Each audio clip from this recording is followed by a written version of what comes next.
Hello everyone! Welcome to Beautiful Salvage. If you are new to the channel, we take you on some of our junking adventures, give you sneak peeks of our brick and mortar boutique, and show you how we create and upcycle different items. We are doing an Elegantly Shipwrecked theme in the store right now, which is one of my favorite themes. Angie is on vacation. Julie will be joining us for part 2 in this series, so stay tuned for that.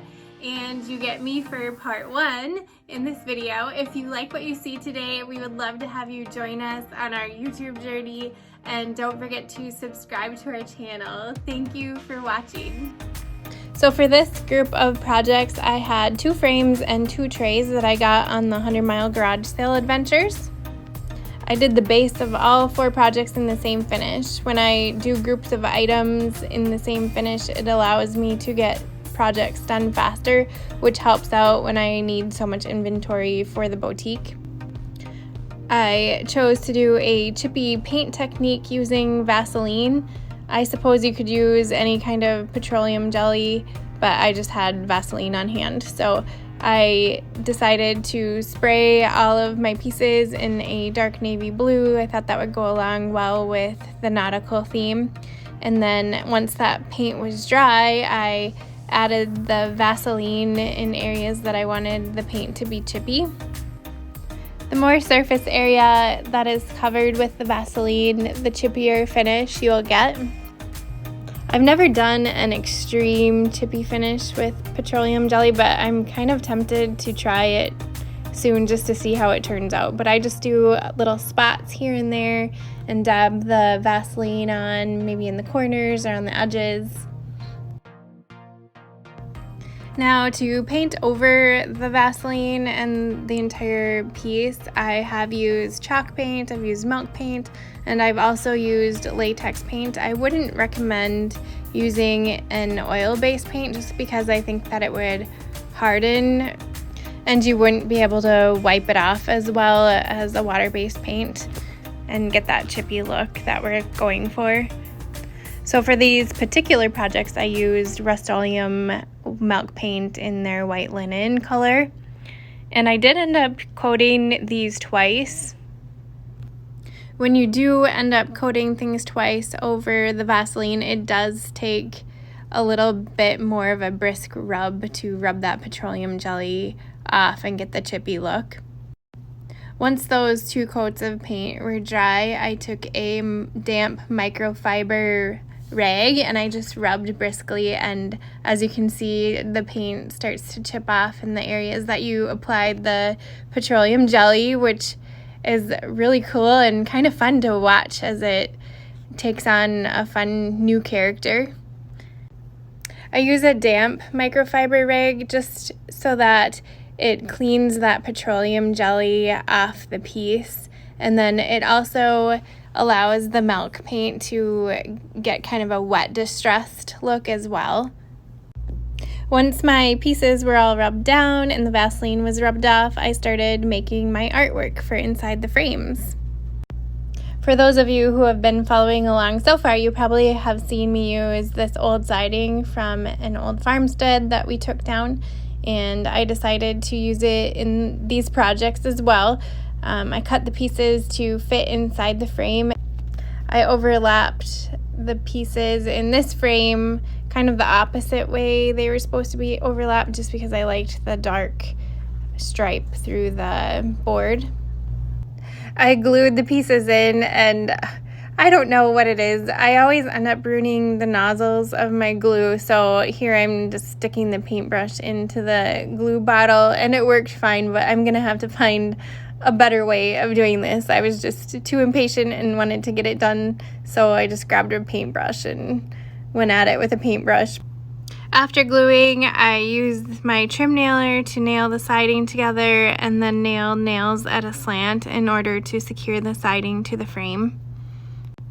Because the siding was overlapped on the back side, it left a little bit of a gap between the frame and the siding in areas, and I didn't like that, so I decided to take hot glue and glue along that side. I don't think it was necessary in the end, but it just was something that bothered me. I decided to spray the entire piece with a spray clear coat. So now for the fun part. Going into it, I didn't know exactly what I was going to do. I knew that I wanted a sailboat with a sail on there, and then as I got into it, I thought it would be cute to do 3 sailboats. I wanted the piece to kind of have a neutral feel, and so originally I was just going to put the sails on and call it good, but I just felt like something was missing. So I dug in my stash, and of course I found old hardware and thought that that would be cute for the base of my sailboats. And so here I'm just kind of playing with different hardware that I have and deciding on the pieces that I wanted. I apologize for the angle of the camera. I ended up breaking my camera stand in the middle of filming, and so I just had to prop my phone up in different positions that were somewhat okay. I took E6000, and that's what I use to glue the hardware on, and little tacks that I always keep on hand to tack the hardware on as well. I also use E6000 to glue the sails on. I switched from getting the bigger tubes of E6000 to getting the smaller tubes of E6000, which have these little tips, and it's easier to control where the glue is going. And the tubes don't seem to crack as much as the bigger tubes. These pieces of hardware just came off old dressers that I've redone, and cabinets and things like that. What they are is they're the base plate of a handle, so a handle goes on top of the base plate. This project turned out so cute and adorable. Perfect for our nautical theme in the store. So for the second project in the frame, I used the same idea and glued and nailed the siding, this time horizontally in the frame, and overlapped the siding like it should be on a building. And this siding was way chippier than the other siding, so I did clear coat it with a brush on polyacrylic, which I did off camera. A brush on polyacrylic just really helps seal that wood and the paint, chippy paint in, so that there's no chippy paint coming off from the piece. I've had these cork floaters for a long time, probably for maybe 4 years in my stash, and I thought this would be the perfect project to use them for. I got a strand of rope from the Dollar Tree that I'm using, and just kind of playing with the rope and seeing how I want them tied to the rope. If I do another project similar to this, I might take the time to learn some different nautical knots that I could tie, just so that it would fit more into the theme and be kind of fun to learn the different knots. So I ended up sticking the rope through and forming kind of a loop with the knot, and then so the loop would be sticking out of the cork. I really didn't know what I was doing and haven't seen this anywhere. I just thought it looked kind of cool. I got these cork floaters at a garage sale, but I did look them up online, and there are a few companies that you can order them from online. I just Googled cork floaters, and they're relatively inexpensive. They're probably about $6-7 per cork floater. So for these projects, I just delved into them, and I didn't really have a specific plan.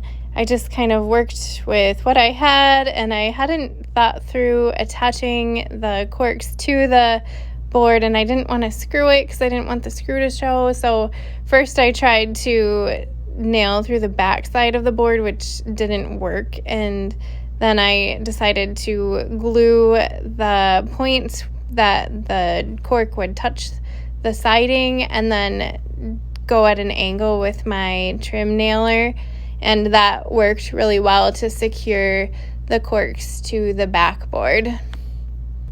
I had tied a knot to bring the two ends of the rope together and then just attach the knot to the board by poking a nail into the knot. And this turned out to be my favorite project. For the next two projects, I worked on the trays. I printed some lettering off on the computer using Word, and then took graphite paper and traced the words through my graphite paper. This is a really easy way to create signs and different designs on items, especially if you're not great at freehanding lettering, which I am not. I used a combination of a paint pen for the thin letters that I had traced, and then used a navy blue paint and brushed the navy blue paint into the thicker letters. The navy blue paint that I had on hand happened to be milk paint, which is a thinner paint, so I ended up having to coat several layers onto my letters, which I would recommend a thicker paint if you had a thicker paint on hand and wanted to do a similar project. My graphite paper ended up leaving some smudges on my white paint, so I just took a baby wipe and wiped it off along with an eraser and erased some of it off as well.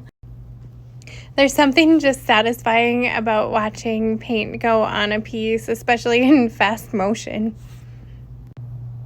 Now, I definitely am not striving for perfection here. I'm not a fine artist by any means. One of our mottos is perfectly imperfect here at Beautiful Salvage. Like I said, some of the graphite paper smudged onto my white paint, which usually doesn't happen, but for some reason I must have been pressing pretty hard and got some of the graphite on the white. Once the pieces were all cleaned off, I sealed the trays in two different ways. I wanted the lake life tray to kind of have a more rustic feel with the lettering, so I white waxed that piece, which faded the lettering, making the piece look more weathered. For the other tray, I sealed it with a spray clear coat. I really like how all of these projects turned out. If you had fun watching, like to be inspired, or just like to watch things get transformed, make sure to subscribe and hit the bell to be notified of our next video. You can also shop for fun upcycled projects and salvage materials at beautifulsalvage.com. Thanks for watching and have a beautiful day.